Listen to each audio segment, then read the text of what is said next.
Cá estamos nós, novamente, para lhe apresentar a Escola Bíblica, mais um episódio desta escola onde nós diariamente procuramos aprender mais sobre aquilo que Jesus deixou para nós.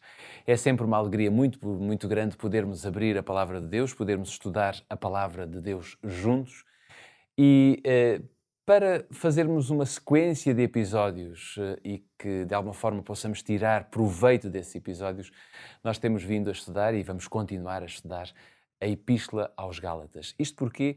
Porque o apóstolo Paulo, escritor da Epístola aos Gálatas, escreveu todo um evangelho sobre Jesus, sobre vários aspectos importantes relacionados com a lei, como é que a lei pode ser vista, qual é o papel da lei, enfim, temos visto isso tudo diariamente e por isso hoje vamos continuar a falar sobre estes aspectos tão importantes e tão necessários que nós extraímos da Epístola aos Gálatas. Para isso, temos sempre o pastor Pedro Esteves connosco, é sempre muito agradável poder ter-te como nosso colaborador direto para podermos abrir a Palavra de Deus e vamos começar pela parte, digamos, mais resumida, que é o sumário. Qual é o sumário? O sumário, onde resumimos a ideia que vamos explorar a seguir. Podemos mesmo lê-lo hoje. Diz-nos que a lei não foi uma maldição que Deus colocou sobre Israel. Pelo contrário, a lei destinava-se a ser uma bênção.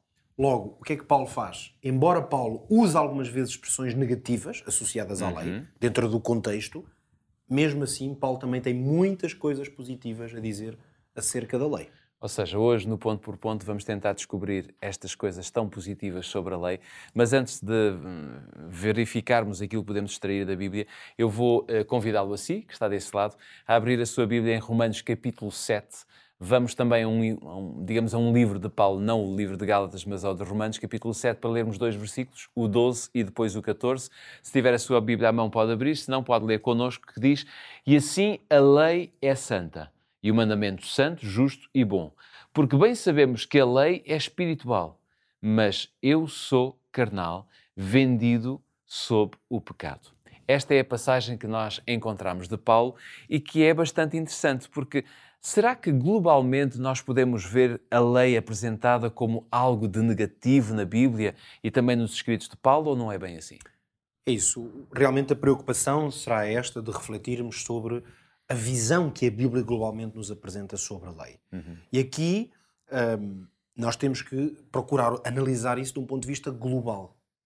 Isto porque o apóstolo Paulo, na sua Epístola aos Gálatas, tem preocupações muito específicas, nós temos estado a abordar essas preocupações, que eram mais do que adequadas, uma vez que, sobretudo, relembrando isso, que é sempre o contexto do qual estamos a falar, a ideia de que haviam pré-requisitos, condições para a salvação que implicavam a realização de obras, era um problema grave, porque afeta uma das bases, como é evidente, da fé cristã. No entanto, essa compreensão, que é o pilar no qual assenta toda a nossa reflexão e até, no fundo, a carta aos Gálatas, importa aqui olhar de uma maneira abrangente para a questão da lei, para precisamente a ideia da justificação pela fé, nunca, sob forma nenhuma, sobre as obras, com base nas obras da lei, nos possa induzir numa conclusão que não está de acordo com a globalidade do ensino da Bíblia e, portanto, forçosamente da globalidade do ensino do apóstolo Paulo. Por isso, estes textos que acabamos de ler aqui revelam-nos que o apóstolo Paulo também, por diversas vezes, tinha este cuidado que nós estamos, no fundo, aqui a ter, que é tentar manter um equilíbrio precisamente entre as duas dimensões. Mas é interessante vermos que quando olhamos, por exemplo, para o povo de Israel, não é? Vemos que as leis cerimoniais e até mesmo o sistema sacrificial, melhor dito, apontavam para o Salvador da humanidade. É exatamente esse. Esse é um bom ponto de partida, porque quando nós olhamos para parte das leis que foram concedidas ao povo de Israel, e portanto nós sabemos que a lei de Israel, ou a lei de Moisés, como muitas vezes é citada, é uma lei diversa. Portanto, ela tinha como objetivo regular, ou por vezes até regulamentar, a vida do próprio povo. Pronto. Isso significava que ela tocava em diferentes dimensões.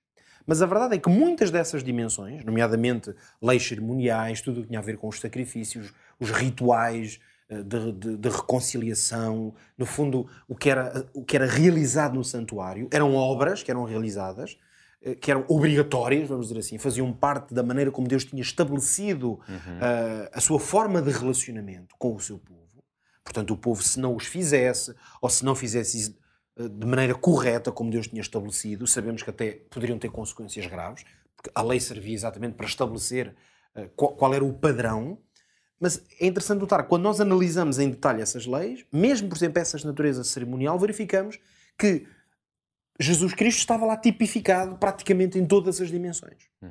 Por isso, nós olhamos para o santuário e vemos Cristo de uma ponta à outra do santuário, olhamos até para a prática dos patriarcas, antes mesmo de haver a lei de Moisés, propriamente dita, formulada, já depois do Sinai. Nós vamos encontrar os patriarcas também a obedecer ao mandato de Deus para fazerem holocaustos, etc. E vemos, de facto, que simbólica, quase profeticamente, a verdade sobre Cristo e o seu sacrifício estava sempre representada.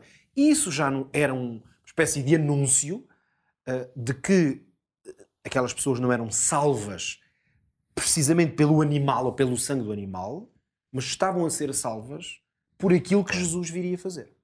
Portanto, este é um ponto central. Quando olhamos para as leis que regulavam a vida do povo de uma forma global, nós sabemos que Deus concedeu-lhes leis de saúde, por exemplo, que incluíam alimentação, higiene, hábitos de higiene mesmo, diários.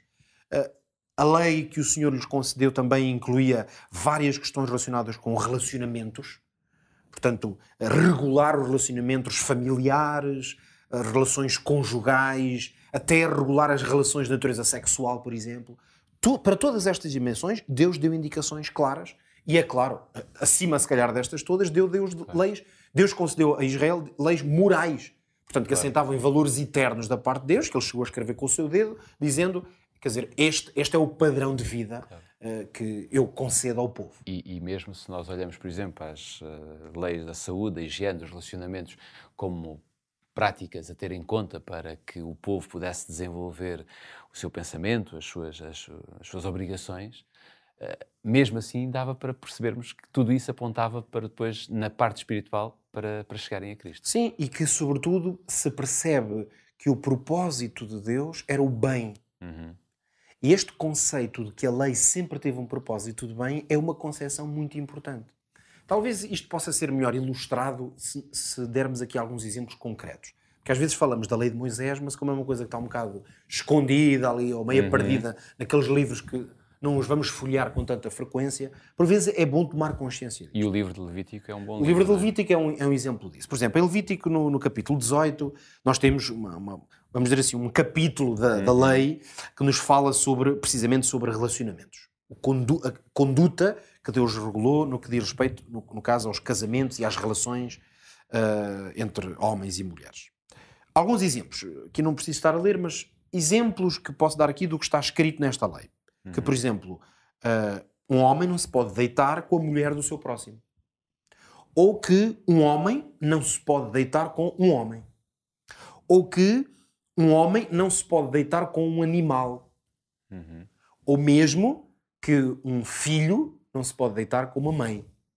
Ora, tudo isto são exemplos de leis estabelecidas por Deus, concedidas ao seu povo. É por isso, isto explica que no final, por exemplo, do capítulo 18, Deus dá estas leis e depois vai dizer o quê? Eu aqui leio diretamente aqui no livro de Levítico, o Senhor diz: guardareis estes mandamentos, não fazendo nenhuma dos estatutos abomináveis que se fizeram antes de vós, e não vos contamineis com eles. Portanto, qual é o propósito em Levítico, de Deus? capítulo 18, 18 e o versículo 30. Versículo 30. Ok. Isto mostra claramente, é como se Deus a explicar porque é que acabou de dar esta lista de formas corretas de se relacionar as pessoas umas com as outras. Ou seja, há práticas que para Deus são abomináveis. Elas são abomináveis. E Deus explica que outros povos fizeram isto, mas eu não desejo que vocês as pratiquem. Então nós compreendemos imediatamente que a lei de Deus cumpria um propósito essencialmente positivo, não negativo. Por isso, e nós estamos a terminar, é que nos podemos lembrar das palavras do salmista, e não até aqui no último episódio falámos dele, Davi, que, por exemplo, no Salmo 119 diz coisas como: a tua lei é maravilhosa, vejo as maravilhas da tua lei, quanto amo a tua lei, medito nela todo o dia. Quase que nós poderíamos ficar por aqui no aprendo fazendo, mas mesmo assim, ainda o que é que nós podemos dizer na vida prática?